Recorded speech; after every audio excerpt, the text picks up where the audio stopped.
Yes, kitu cha pekee ambacho kinaweza kukuweka karibu nasi ni kubonyeza neno subscribe chini ya video hii, kisha unabonyeza alama ya kengele. Utakuwa umejihakikishia kupata taarifa zote muhimu ambazo zinajiri na kuwekwa hapa ndani ya channel ya kupendwa ya Mwaki Sports. Hii ni meza ya kimichezo ambapo tunaangazia habari nyingi za kimichezo ambazo zinafanya vizuri, lakini pia zile ambazo haukupata nafasi ya kuzisikia kwingine kokote. Yes, ni Mwaki Sports na hii ni meza ya kimichezo, na kubwa katika meza hii kimichezo, tupo tena hapa tukirejea kuijadili na kuichambua namba 6 ambayo klabu ya soka ya Yanga imedhamiria kuiweza kuitambulisha rasmi very soon. Jana bwana, katika upande mzima wa kuitambulisha namba 6 hii, afisa habari wa klabu ya soka ya Yanga Ali Shaban Kamwe aliweza pia kuposti tena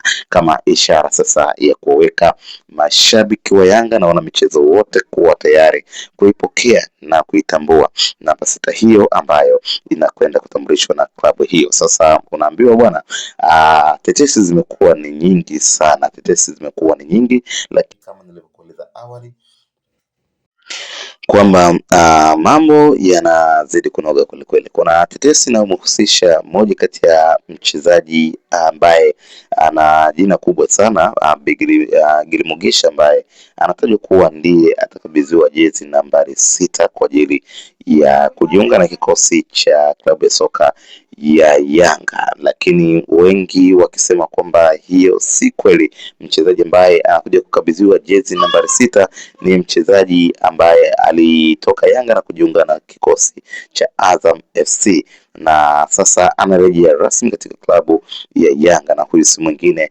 ni mchezaji Faisal Salum Feitoto. Sasa wanaambiwa bwana, na tetesi hizi zimekuwa zikiwaumiza kichwa hususan timu pinzani, kwa sababu wanaamini kwamba namna ambavyo Young Africans wameweza kutengeneza attention kwa namba 6 hiyo inaleta ukakasi ama inatia wasiwasi kwa wapinzani wao kwamba mchezaji huyu ni mchezaji ambaye atakuwa na ubora mkubwa sana, kwa sababu kama mchezaji kama Peter Shalulile ameweza kutambulishwa na klabu hiyo katika namna ya kawaida.